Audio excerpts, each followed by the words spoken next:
Bonjour à tous. Le tarif de la cantine en baisse cette année à Lons-le-Saunier, une mesure prise par la mairie pour redonner aux parents d'enfants scolarisés dans les écoles primaires de la ville du pouvoir d'achat. 8 des 10 tranches du quotient familial sont concernées par cette mesure.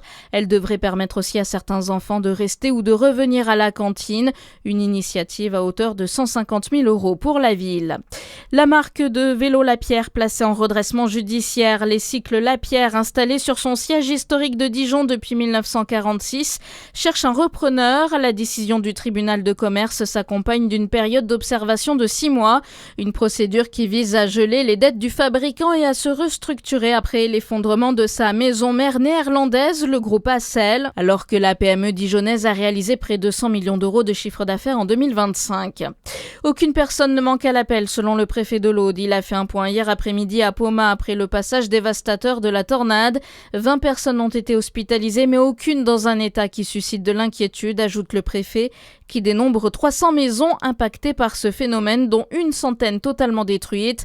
Un choc pour les habitants. C'est le cas de Nicolas Puyal, dont les parents possèdent un gîte à Poma. Il est à pied d'œuvre depuis hier matin. Elle a contacté les assurances pour les indemnisations et des entreprises pour pouvoir déjà tout nettoyer et mettre en sécurité la maison. Il y a de tout partout. Il y a le toit des écoles, tout a été emporté. C'est une catastrophe. L'objectif, c'est de la mairie, tout ça, c'est de mettre en sécurité, donc de bâcher le plus possible les maisons, mettre en sécurité les toits et tout ce qui est bûcheronnage, parce que tous les arbres sont tombés en fait. Donc couper tous les arbres.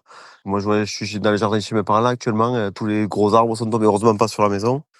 Mais il y a tout à enlever, quoi. On a la toiture des voisins qui est dans le jardin. Et les enfants seront scolarisés dans les écoles aux alentours alors que la leur a été en grande partie détruite. Des expérimentations en cours sur des vignobles de Saône-et-Loire. Dans le vignoble expérimental d'Aluz en Côte-Chalonnaise, l'organisme de recherche Vinipôle Sud-Bourgogne teste la vigne capable de s'adapter au climat des années à venir. Objectif, tester tout ce qui permet de continuer à produire en quantité et en qualité et accompagner les viticulteurs dans leur adaptation au dérèglement climatique.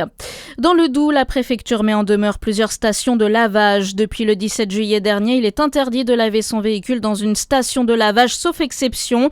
6 stations, l'une d'elles à Besançon, ont été mises en demeure pour non-respect de cette interdiction.